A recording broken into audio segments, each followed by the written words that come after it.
So I've always kind of wanted to make some type of series where, I just talk about all the stuff and media that I consume throughout a month. Um, and obviously this is coming in a little late. I had already recorded the footage for this, but I was pretty sick. Like every time, like throughout the recording, I was genuinely just like, I would space out completely for minutes at a time. So that it got pretty bad. And I genuinely just couldn't record the video anymore. With that being said though, we're here and we're recording it now. Usually these will come on the 30th or 31st of every month. I'm currently working on my next video essay. It will be coming soon. Let's get started, shall we? With that being said, sorry, me, dude, I'm already dead.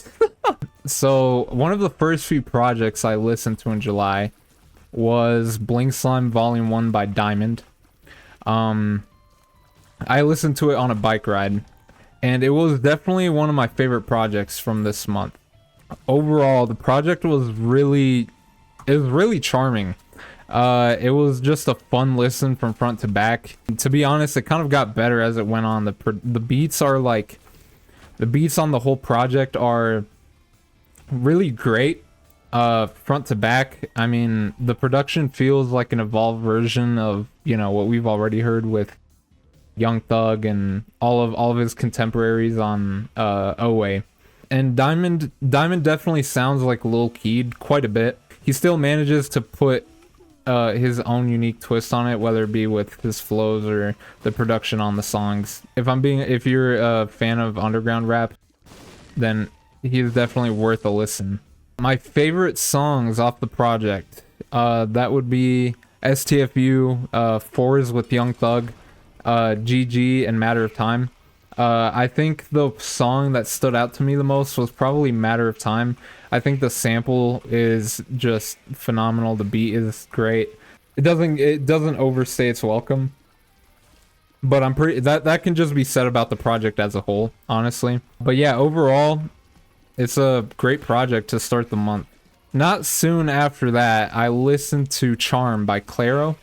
Clairo is an artist that I haven't really tapped into at all. I used to be a big fan of indie music. I just haven't been in recent years. I'm not sure why. But I think Clairo provided me with like a refresher on indie music. Like I said, I haven't listened to it a whole bunch. So, going into this project, I was pretty decently surprised. I think the entire project was just cohesive. It flowed together. And it just kind of got better as it went on. A lot of my favorite songs fell on a slope towards the end, which I'll get to. I think it deserves a re-listen because the songs that I didn't really like, I feel like they could grow on me. If I give those songs another chance, I might actually enjoy it a lot more than I did on the first listen. It also made me interested in listening to more Clairo. If you guys have a favorite album, it would be great if you left it in the comments so I can go and listen to that. Some of my favorite songs off the project include Slow Dance, Juno, and Glory of the Snow. I think the lyrics on a majority of the songs spoke to me, and just the production was pretty refreshing to listen to for indie music, because you kind of hear the same guitar riffs, but I appreciate like the synths that they use and just the variation that's presented in throughout the album. The next album that I was kind of disappointed by was Oh Yeah by Steve Lacy. I've been a huge Steve Lacy fan for about 4 years. I appreciate his take on the indie music genre. I think that's what his music is. I'm pretty sure it's indie. And like just the way he blends it with pop elements and just the things he does with music in general are a great listen.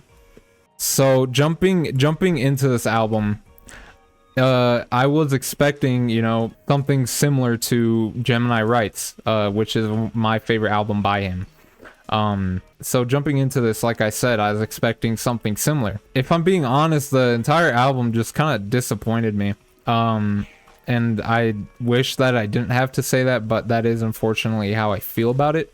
I don't really have any other thoughts about it other than, like, you know, there were some good songs, don't get me wrong, but it just didn't really click for me in the way I feel like most Steve Lacy projects have for me in the past. But I guess some standout things are that his lyrics are extremely vulnerable, as they always have been. The production is like almost like being in a dream. Like even on the ballads and just slower moving songs. And I'd like to note that, as I said, like the project, I was anticipating it, especially following the release of The Feeling. The Feeling is a fantastic song. And I was kind of expecting more songs to sound like that. That's something that does happen with a lot of people in albums, is that they expect every song to sound like the single. So maybe I just need to give it another chance. I think some of the tracks drag out.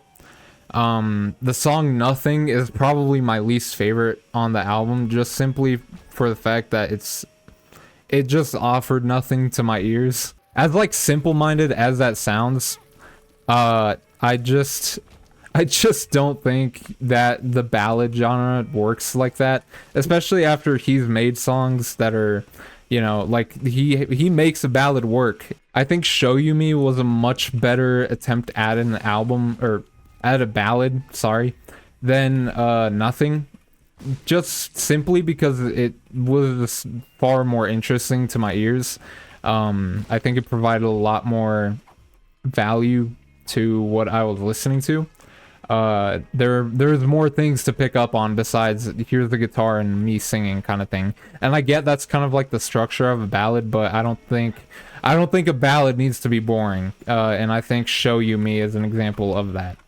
I Am is another project I listened to. I Am by Earth, Wind & Fire. Earth, Wind & Fire is undisputedly one of my favorite artists since I first listened to them a few months back. Man, just this project is constantly in my replay cycle, I guess, if you want to call it that. I think it's one of the best funk and disco albums of all time. And I think that if any album deserves your time out of the ones that I'm listing, I think it's this one. I Am is it's definitely one of the more easier albums to listen for anyone to really listen to. Everyone's heard at least one song by Earth and Wind & Fire. And if you've heard their stuff before, it is absolutely worth your time to check them out again. And just listening to their projects in a general sense. I think the instrumentation on this project is some of the best that they've done, period. I've listened to only 2 albums by them. And I think overall this one just takes the win for my favorite. Not to say that there aren't good songs on that other album. The album, I felt more connected to it while I was listening to it in a sense, and it just makes me, it gives me a bit more replay value than the other project. I don't think I've ever been so blown away by the way someone plays the bass or the brass. Just everything about the album just shines.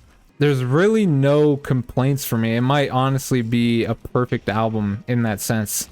My favorite bass line that I've ever heard comes from Boogie Wonderland. It's the most popular song on the album, and there's a reason for that. I mean, that bass line is just, I can't even explain it. It's just, it makes me want to pick up bass. In the Stone is just such an important song to me. I don't think my life would be the same without that song. It's the best song off the album. Some of my other favorites are Can't Let Go, Let Your Feelings Show, obviously Boogie Wonderland, and Wait, You and I. But overall, like I said, give that album your time and you will not regret it. The next project I listened to was, well, it was a re-listen, but Fully Loaded and Empty Clip by Che. It is one of the most electrifying releases of this year. And overall, I think the album just has some of his hardest hitting songs, period.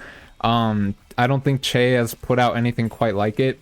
And I mean, fully loaded an empty clip, I'm pretty sure you're supposed to play them in tandem with each other, considering that they're so similar. I don't think it's for everybody. I think if you're already familiar with Che and you like his music, or if you're already familiar with the underground scene, I think you would undoubtedly enjoy this record. Some of my standout tracks on the projects would be Million Dollar Mansion, White Folk, Tattoos, Like Lil Mexico, Tuesday, DMX especially. I think that song just gives me the most vibes of like metal, I guess. Just I think that's also another thing that might drive people into or away from it, is the fact that the vocalization kind of stems quite a bit from heavy metal. I mean, it's almost guttural. It is definitely very similar to rock, just in the sense that it's distorted, it's heavy. And I think some people that don't listen to underground rap already might find enjoyment in that record. And if you do listen to any of the underground records, I think you also shouldn't judge it by its cover, in the sense that, you know, don't be so lyrical miracle about listening to these projects, considering that rap isn't so much about, you know, the lyrics anymore, rather a feeling or just the delivery. But either way, I think the lyrics can have meaning, and multiple of their songs have some great writing. And I mean there in the sense that, you know, the underground music as a whole. Another project I re-listened to this month was Psychotic by Osamason. I think overall this one might have just the most like nostalgia factor for me.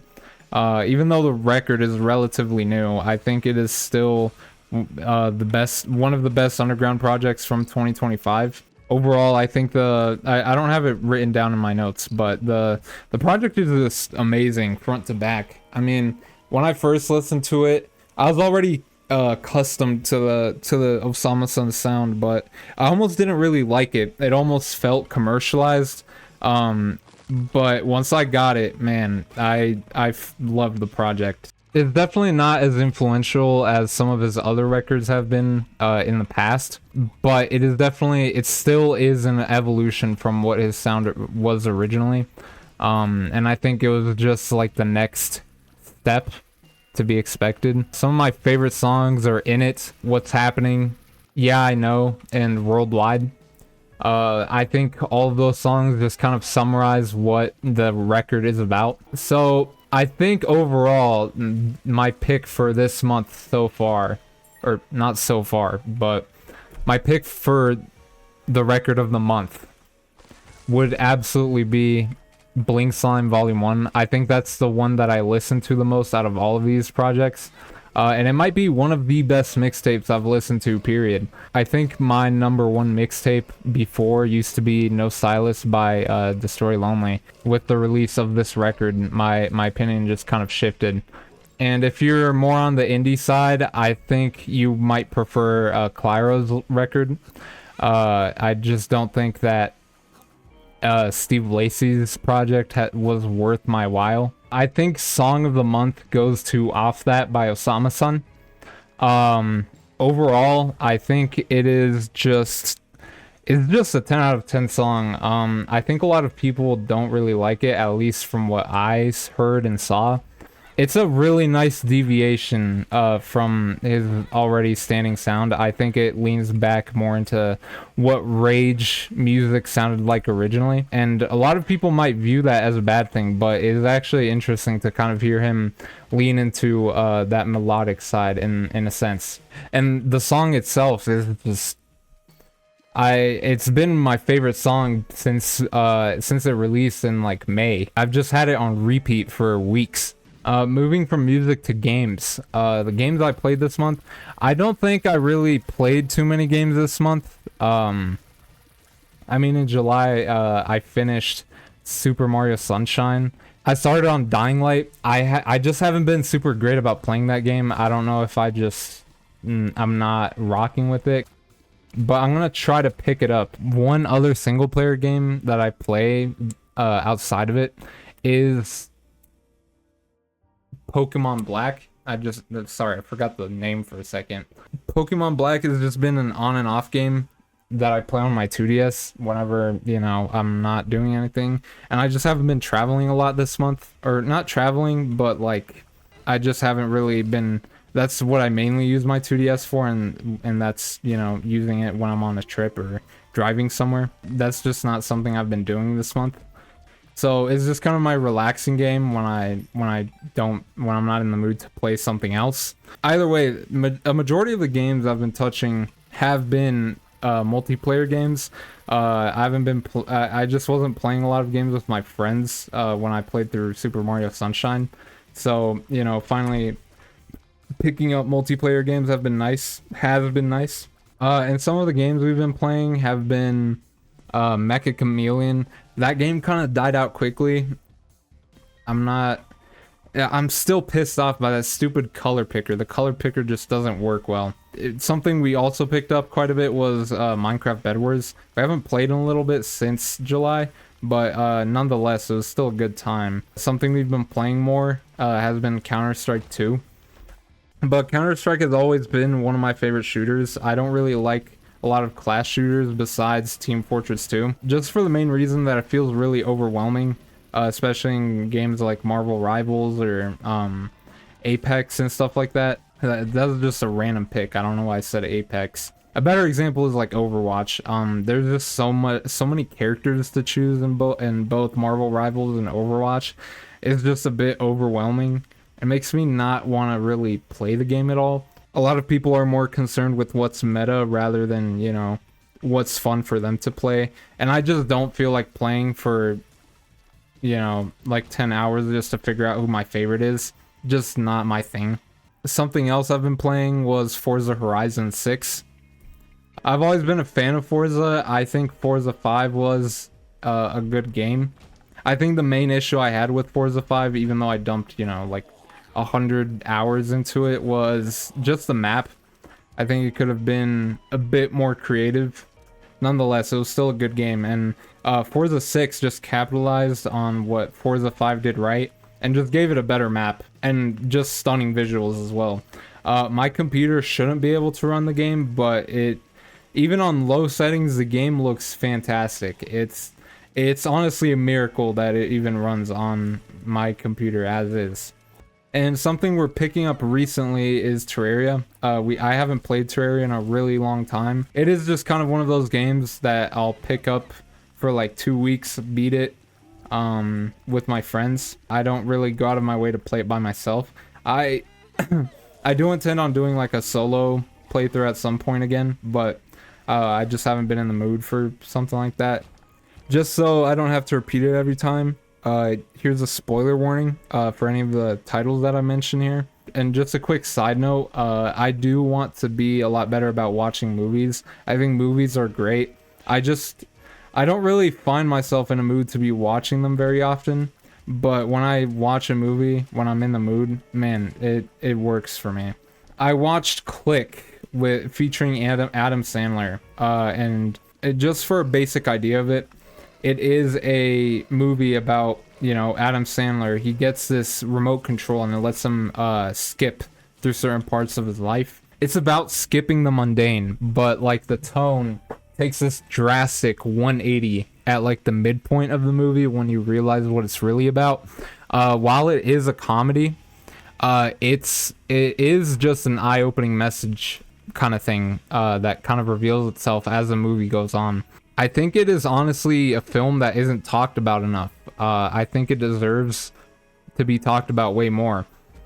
Just simply for the fact of, you know, the way it told its story and delivered its message. But overall, I think the comedy works great and the storytelling is just great as well. It's not so much about the story, but rather what the story is trying to tell you. And I think that's the standout for this movie. Now, a show that I binged when I got sick was Hajime No Ippo. I've always been meaning to get around to finishing the anime. I started it last year. I'm just not great about finishing shows quickly in general. I'm just kind of slow about it. Like Hunter x Hunter took me about like 3 years to actually finish, which is kind of embarrassing. Hajime no Ippo, hands down, is probably my favorite anime I've watched. I think it's honestly changed my life. If you don't know about Hajime no Ippo, it is a boxing anime. It is kind of crude and almost it's not as serious as something as Ashita no Joe, which I haven't watched, but I've heard is very centered around its seriousness, how deep the message is, I guess. And while Hajime no Ippo does touch on that, it's not as doom and gloom as Ashita no Joe is. And I think I respect it more for that, just in the sense that the humor, just the lighthearted moments are what makes the show so special for me. And the boxing, just, man, it is some of the most engaging storytelling I've seen just within the fights themselves. Just the inner monologues, they're almost as engaging as Death Note. Obviously Death Note is a lot more tactical, and it takes itself a lot more seriously. Either way, how I got into Hajime no Ippo, I saw the anime in an edit in 2022, and I just thought the show looked interesting. And when I picked it up in last year, after I finished, what was it? I think the last anime that I watched before Hajime no Ippo was Death Note, if I remember correctly. I think so. Anyway, when I picked it up, I was kind of inspired by it, but it didn't really hit me as hard when I started watching it. And I picked it up again.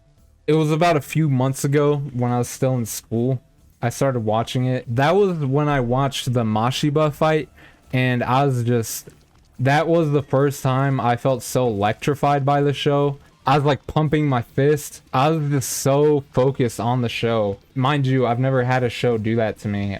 Even though I love JoJo's Bizarre Adventure and stuff, it's never done that to me either. But yeah, all the choreography in Ippo is just electrifying and just thoroughly enjoyable. I was so engaged with the show. I binged 2 whole seasons. I think there were 25 episodes each while I was sick. I think one of the biggest contrasts in the show, or at least tone-wise, happens when Ippo almost quits boxing just to focus solely on his mother's fishing business.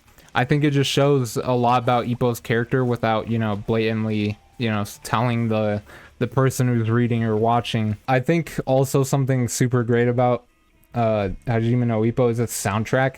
It's one of the few animes that I've added to my playlist. Some of the songs, which are kind of punk rock, or just like Japanese rock, almost typical anime opening, but it has a lot of character, especially in the animation of those openings. There's just something special to be said about them.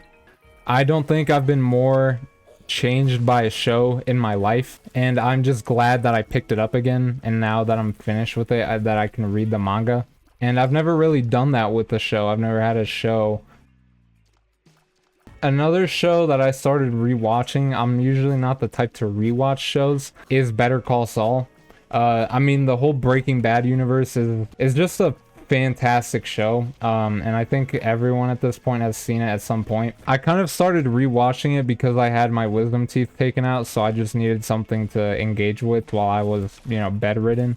If I'm being honest, I don't really have anything to say about Better Call Saul other than I need to pick up my rewatch again because it's been so long since I've watched. One of my favorite things that I've watched was the Odyssey. I was pretty excited to watch the movie. I was just intrigued on how Christopher Nolan would handle it. And while I don't remember a lot of the plot, I do think that it was a phenomenal movie that's kind of felt true to itself. And while I didn't watch it in IMAX, it was still an amazing experience. One of the first few things that stood out to me was the use of audio, and same with the design for the Cyclops. The Cyclops' design is pretty unique. I mean, it's straight away from what is typical for its Cyclops design, where it's just, a big guy with one eye and a mouth. That's something I also love about Christopher Nolan's work, is the fact that he always uses practical effects whenever possible. And that's something that really made the movie for me as well. I don't think it necessarily needed to be practical effects, but knowing that they were just made it even more special to me. It's worth saying that this movie is definitely one of the best ones that have come out, period. And I think it will be a talked about movie, considering that, you know, it's a piece of work that's surprisingly iconic, but hasn't been touched, period, in film. But yeah, overall, it was a amazing, beautiful narrative, and just an amazing display of cinematography, and just all the messages that the story provides, as well as is beyond. And I think everyone needs to go watch that movie. As for the books I've been reading, obviously there's Hajime No Ippo, but a book that I picked up not too long ago, and I guess an audiobook if you also want to include that, is 48 Laws of Power, and Rick Rubin's book. I think it's the creative act, a way of being. That book is probably one of my it has also been one of the more life-changing works for me. While 48 Laws of Power is a very interesting book, it's interesting in the sense that it provides, there's a lot of knowledge to be had. It ties in its ideas with historical narratives. It does it in a really good way, and it's pretty engaging to read. I can't really treat the book in the way that it's supposed to be, in the sense that you're supposed to look at it and then go look at laws that you think might apply in that current moment in your life. I think it has applied quite a bit when I meet with the label owner, but if I had a favorite quote to pick, I guess if it counts, in Hajime no Ippo, Coach Kamigawa says to Takamura during the Brian Hawk fight, "Not all those who work hard are rewarded, but all of those who have succeeded have worked hard." I kind of want to get a print or something of it, put it on my wall maybe. I think for my overall life that stayed with me, or I guess some of my best memories throughout the month of July, I went on a bike ride on the 20th and 21st. Those bike rides were fun, and they were peaceful. I also listened to Bling Slime Vol.1 and Charm by Clairo on those bike rides, and I don't know, something just stuck with me about them, and I think it was just the simple fact that I kept wondering if they would stick with me, so I wonder if that had anything to do with it. I think another thing that stuck with me was the live stream that I did with my friend Seneca. I think it was towards the end of the month. It was our first. We're supposed to do another one. So in the meantime, go subscribe to my Beats YouTube channel. I'll put the link in the description. Actually, no, it's in my link tree. So yeah, go subscribe over there. I think something that's definitely been dragging on me for the last month and a half was this girl I was talking to. You know, I think she is the first girl I've ever spoken to that's made me feel so like magnetized. You know, being so magnetized to someone is not easy, and when they're really shy, to the point where their shyness kind of takes the steering wheel. She ghosted me, and that's just been something difficult for me, and just kind of trying to figure out what to do about the situation if, you know, things are over. Because I think if you were in my shoes, even when we were talking, you would be just as confused as I am, and as conflicted. It's just a weird situation, and I can't really say much more other than that without, you know, getting too specific. I think the two main things I've learned and relearned is that I've kind of learned to be independent again after my breakup, which happened in May. It's like, oh wow, you know, like, big shocker. But I'm not necessarily a fan, if I'm being honest. I think after I had my first girlfriend, I've always been much more relationship oriented than I ever was. and it's driven me to realize that I'm not necessarily, you know, dependent on a person, but I like to share my life with people. And that's been one of my biggest realizations. And it's not necessarily in the sense that I'm only looking for a partner, but again, something that made this girl that I was talking to so special is that there's something really that clicked between the both of us. Something that made it feel like we were on the same wavelength. And there's something so unique and so special about that feeling, that chemistry, that it kind of left me a little empty, a little emptier than.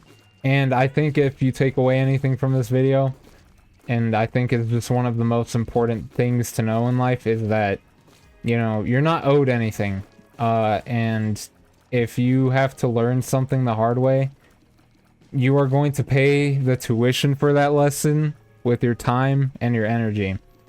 And sometimes you just have to put up with it. At the moment, my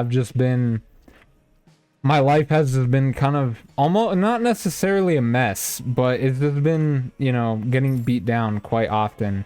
And there's just something I obviously don't really appreciate about that. I guess something I don't appreciate about it is a bit of an understatement. I just mean, like, I'm just kind of tired of having these last few months go not really my way, I guess. And that sounds kind of, you know, like very first world problem. But, you know, what it sue me. Yeah, that's all the media that I consumed, everything I learned, everything that I drew from the media in the last month and a half. Expect a new video sometime next week. Hopefully I can get my bi-weekly upload schedule going very soon. Thank you for watching, and have a great day.